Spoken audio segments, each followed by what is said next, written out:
C'est un homme de radio, bien sûr. C'est un homme de scène. C'est un homme de télévision aussi. François Pirette. T'as la tête de l'autre, là. Tu ressembles à l'autre de la TV, là. Connu, tu sais, on connaît, hein. Je m'appelle François, déjà. Hé, t'es François Pirette!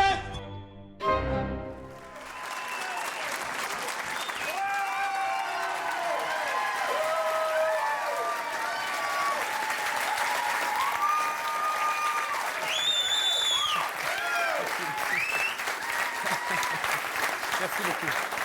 Merci,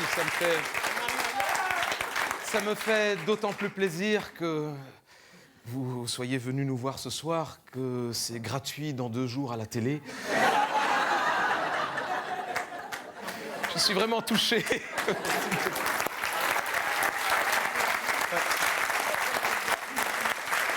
bête, hein? Ah, vous ne le saviez pas? Vous ne le saviez pas? Achète Ciné Revue ou Télémoustique, vous auriez épargné 5 €. Un peu plus? Ah, j'espère. Non, mais merci, ça me fait très très plaisir, d'autant que vous venez à chaque fois en confiance, puisque non seulement vous ne savez pas ce que vous allez voir, mais moi, je ne sais toujours pas ce que je vais vous faire. Donc, vous allez le voir tout au long de ce spectacle, c'est assez expérimental, puisqu'il a été écrit en 3 jours, c'est-à-dire hier, avant-hier et encore avant-hier. Ce n'est pas une blague. Et il y a d'ailleurs un sketch que je vais tenter tout à l'heure avec vous en réelle improvisation, qui m'a été inspiré par un événement dont j'ai pris connaissance tout à l'heure vers 2 h de l'après-midi. Donc vous voyez, on est en plein spectacle expérimental. Merci pour votre indulgence et votre confiance. Merci beaucoup.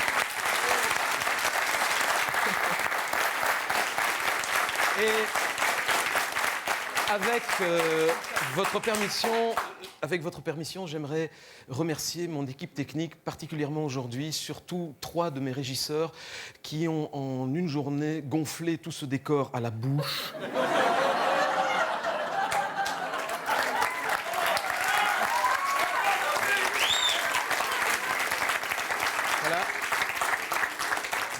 Vous pouvez les compter, mais je vous demande de me faire confiance. Il y a 1800 ballons. Il y a 1800 ballons gonflés à la bouche.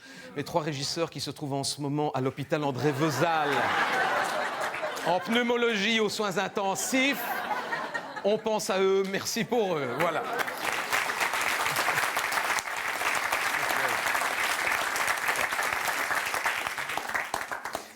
Je voudrais, une fois n'est pas coutume, vous relater une anecdote rigoureusement authentique. Généralement, les histoires que je vous raconte sont un peu inventées, pas beaucoup. Non, elles sont toujours inspirées d'une part de vérité, de réalité. Ce sont des gens de ma famille, des situations que j'ai vécues quand j'étais plus jeune. Ce que je vais vous raconter ici n'est pas du tout inventé, c'est simplement un fait, une anecdote que j'ai vécue personnellement le 17 mai dernier. Anecdote qui va vous révéler à quel point la Flandre a déjà passé un cap et est bien en avance sur nous par rapport à ce processus de prochaine séparation annoncée. Au risque d'insister, je vous rappelle que cette anecdote est rigoureusement authentique. Elle m'est arrivée personnellement à Ostende le 17 mai, ou plus exactement le 18 matin. Vous allez comprendre. Le 17 mai, et pourquoi je vous donne les dates, c'est parce que vous allez pouvoir vérifier l'authenticité de ce que je vous raconte. Vous irez voir sur Internet, je suis allé voir mon camarade Salvatore Adamo qui chantait au Casino Cursal de Ostende le 17 mai. Nous nous étions promis de passer une petite soirée ensemble, ce que nous avons fait fort agréablement, ma foi. Le 17 mai au soir, j'ai décidé de passer la nuit dans un hôtel fort agréable à Ostende, pas loin de la digue. Et comme Salvatore chantait vérifié au Palais des Beaux-Arts de Charleroi le 18... C'est vrai. Ah! Merci, maman! C'est vrai. Vous y étiez. Vous m'avez vu. Ah bon. Pas vu? J'y étais. Donc j'ai voulu rejoindre Salvatore Adamo en train le 18 matin. Je me suis présenté au guichet de cette merveilleuse gare de la NMBS, qui elle-même est très en avant sur la SNCB. C'est-à-dire être en avant sur la SNCB, c'est-à-dire qu'elle est à l'heure, quoi. Mais un train à l'heure en Belgique, c'est qu'il est déjà en avance. Hein.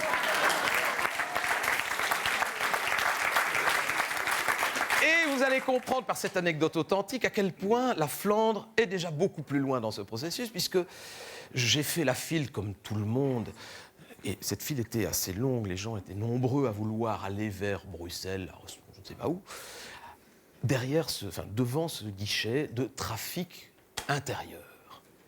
À côté de ce guichet, le trafic international attendait le manant et le chaland qui passent, puisque la préposée était désœuvrée, il n'y avait personne. Comme j'allais rater mon train, je me suis dit, je vais tenter ma chance, je vais aller demander mon billet pour Charleroi au guichet du trafic international. Sans trop y croire, bien sûr, on connaît la NMBS. Je me suis présenté à cette jeune et jolie personne à qui j'ai demandé en français: pouvez-vous me donner, en étant un peu embarrassé, un billet pour Charleroi? Alors, c'est trafic international. Eh ben, je l'ai eu.